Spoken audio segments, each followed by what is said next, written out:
اچھا اب سے کچھ ہی دیر میں چیئرمین عمران خان ہمارے ساتھ ہوں گے اور ایک دو ریکویسٹ ہیں. پہلے یہ کہ جب بھی اگر آپ کو مائک ملے تو پلیز جو والیوم ہے آپ کا پلیز تھوڑا بڑھا کے بولیے گا.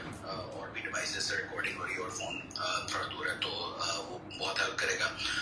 دوسرا یہ کہ آپ سب کو پتا ہوگا کہ یہ ریکارڈ نمبر کی اسپیس ہونے والی ہے. تو اگر یہ کریش کرتی ہے اسپیس تو پھر ہمارے پاس ایک بیک اپ سولوشن ہے عمران خان لائف کا. وہ جو بیک اپ سولوشن ہے وہ یہ جو پی ٹی آئی آفیشیل جو اکاؤنٹ ہے جس سے ہم لاگ ان ہے اس وقت, وہ بیک اپ سولوشن اس کے جو پن ٹویٹ ہوگا, جو پہلا ٹویٹ ہوگا اس پہ وہ بیک اپ سولوشن ہوگا. جبران کرتی ہے تو please P T I official کے اکاؤنٹ پہ جا کے وہ بیک اپ سولوشن آپ ضرور دیکھے گا. تو والیوم آپ نے بڑا رکھنا ہے اور بہت ساری ریکویسٹ آئیں گی. تو میں ایز اے ہوسٹ اور ریپرزینٹنگ پی ٹی آئی سوشل میڈیا ٹیم میں صرف یہ کہنا چاہتا ہوں کہ اگر آپ مائک نہ لیں پلیز ناراض نہ ہوئیے گا. سب سے بڑی بات یہ ہے کہ ہم عمران خان کو یہاں لائیو سن سکیں گے. یہ پاکستان کی انڈسٹری میں پہلی بار یہ ہو رہا ہے کہ نیشنل لیڈر لائیو ہمارے ساتھ ہوں گے.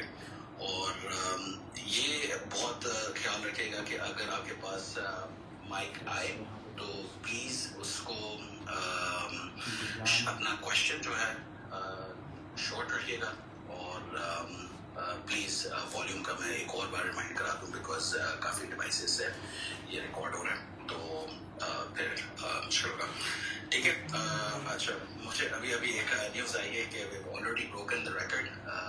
57,000 پیپل اسپیس میں ہے تو ہم نے ریکارڈ تو بریک آلریڈی کر دیا ہے. خان صاحب ابھی آئی نہیں ہے تو میں بس 2 منٹ میں خان صاحب کو مائک اور یا اس پہ لیتے ہیں اور پھر شروع کرتے ہیں. Okay, thank you very much.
وہ کدھر ہے وہ نشانی اچھا یہاں تم تو لاہور تھے.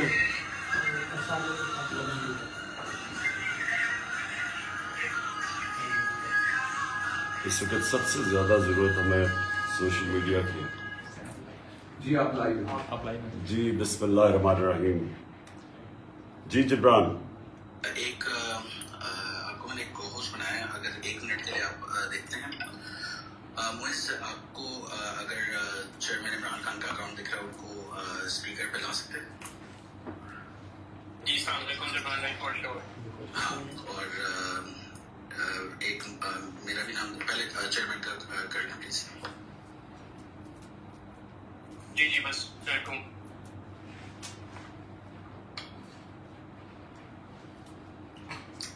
ایکچولی تھوڑا سا یہ ہوا ہے کہ اتنی ساری ریکویسٹ ہیں تو اس میں سے اکاؤنٹ مل نہیں رہا ہے لیکن پلیز ہولڈ.